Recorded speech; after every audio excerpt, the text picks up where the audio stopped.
주택임대차보호법 기초이해하기.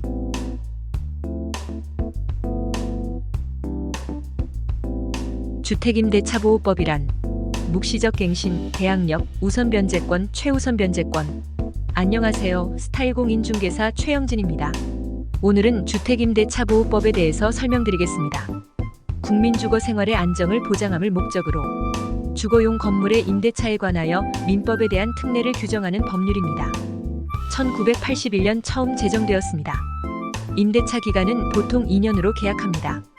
계약기간 만료 후 임대인은 보증금을 반환하고 임차인은 이사를 나가면 됩니다. 이렇게 정상적으로 거래가 완료되면 너무 좋겠지만 사람 일이라는 게 여러 가지 변수들이 너무 많이 생길 수 있습니다.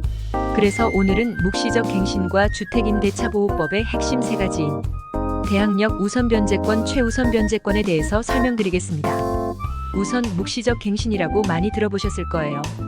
묵시적 갱신에 대해 간단히 설명드리면 임대인과 임차인이 임대차 계약 만기 6개월 전부터 2개월 전까지의 기간 내에 계약에 대한 별다른 논의가 없다면 기존 계약 내용과 동일한 계약으로 연장되는 것을 묵시적 갱신이라고 합니다.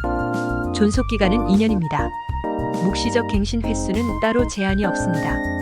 따라서 임대인과 임차인의 쌍방 별도의 의사표시가 없는 경우 계속 연장됩니다. 계약이 묵시적인 갱신이 된 경우 임차인은 임대인에게 언제든지 계약 해지 통지를 할 수 있습니다. 이때 임대인은 계약 해지 통지를 받은 날로부터 3개월이 지나면 효력이 발생합니다. 임대인은 3개월 내에 보증금을 임차인에게 반환합니다. 묵시적 갱신의 경우 임차인에게만 계약 해지권이 있어서 임차인에게 유리하다고 보시면 됩니다. 다음으로는 주택임대차보호법의 핵심 세 가지가 있습니다. 대항력과 우선 변제권 그리고 최우선 변제권입니다. 대항력은 임차인에게 있어서 아주 기본적인 권리입니다. 제3자 즉 임차주택의 양수인 임차주택의 권리가 생기는 사람, 그 밖의 임차주택에 관해 이해관계를 가지고 있는 사람에게 임대차의 내용을 주장할 수 있는 법률상의 힘을 말합니다. 임대차 계약 후 전입할 거주지의 읍면동 사무소에 전입 사실을 신고해야 합니다. 실제 거주만 하고 전입 신고를 하지 않거나 전입 신고만 하고 실제 거주를 하지 않는다면 대항력의 효력은 발생하지 않습니다. 전입 신고와 점유를 충족하면 이길 0시부터 대항력이 발생합니다. 여기서 조심해야 할 점이 있습니다. 전입 신고를 하고 이길 0시가 되기 전에 근저당권이 설정된다면 이는 등기가 완료된 당일부터 효력이 발생하기 때문에 순위에서 밀려나게 됩니다. 간혹 이런 문제가 있는 경우가 있어 조심해야 합니다. 다음은 우선 변제권입니다.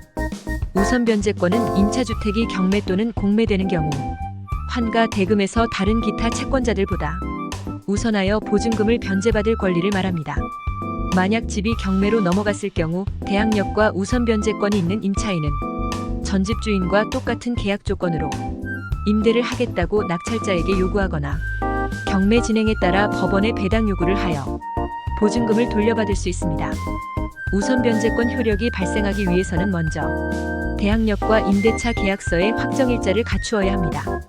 정리를 하자면 임대차 계약을 하고 동사무소에 가서 확정일자를 받습니다. 그리고 잔금일날 이사를 하고 전입신고를 하게 되면 대항력과 우선 변제권을 모두 얻을 수 있습니다. 마지막으로 최우선 변제권입니다. 최우선 변제권은 보증금 중에서 일정액을 다른 채권자보다 우선하여 돌려받을 수 있는 권리를 말합니다. 우선 변제권과 헷갈리실 수 있으실 것 같은데요. 완전 다른 권리입니다. 전입신고가 늦더라도 특정 요건만 갖춘다면 임차인의 보증금 중 일부를 최우선으로 보호해주는 제도입니다. 최우선 변제권은 보증금의 소액인 임차인들을 보호하기 위해 만들어졌습니다. 우선순위에 관계없이 최우선적으로 기준을 정하여 보장을 해주기 위해서입니다. 최우선 변제권은 세 가지를 충족해야 합니다. 첫 번째, 보증금이 소액에 해당해야 합니다. 여기서 중요한 건 지역별로 차이가 있습니다. 두 번째, 경매 개시 결정 개입 등기 전에 대항 요건을 갖춰야 합니다. 이사로 실제로 거주와 주민등록으로 전입신고를 해야 합니다. 세 번째, 배당 요구 종기일까지 배당 요구를 해야 합니다. 최우선 변제권은 지역별 적용 범위와 금액이 다르기 때문에 꼭 확인을 해야 합니다. 서울특별시 5,500만 원, 수도권 정비계획법에 따른 과밀업제권역 서울특별시 제외와 세종특별자치시, 용인시, 화성시, 김포시는 4,800만 원. 과밀업제권역이란 서울을 제외한 인천, 고양시, 성남시 등 수도권 주요 도시들이 포함됩니다. 광역시 및 기타 주요 도시인 안산시, 광주시, 파주시, 이천시, 평택시 등은 2,800만 원. 그 외 지역은 2,500만 원입니다. 2024년도 기준입니다. 최우선 면제 금액은 경매시장에서의 경락가액의 2분의 1을 넘지 못합니다. 예를 들어 서울에 있는 주택이 10억에 낙찰되었다고 가정하겠습니다. 그렇다면 2명의 소액 임차인들에게 5천만 원씩 최우선 변제해주는 것이 아닌 2분의 1 가격인 2,500만 원씩 변제해주는 겁니다. 여기까지가 주택임대차보호법 핵심 3가지입니다. 임대차 3법이 개정이 된 후 전월세 시장에 많은 변화가 있었습니다. 우리가 전월세를 살면서 보호받을 수 있는 권리에 대해서는 꼭 숙지하셔야 합니다. 오늘은 주택임대차보호법에 대해 알아보았습니다. 이번 영상이 도움이 되셨다면 구독과 좋아요, 알림 설정 부탁드립니다. 항상 다양한 부동산 정보로 찾아뵙겠습니다. 지금까지 스타일공 인중개사 대표 최영진이었습니다. 감사합니다.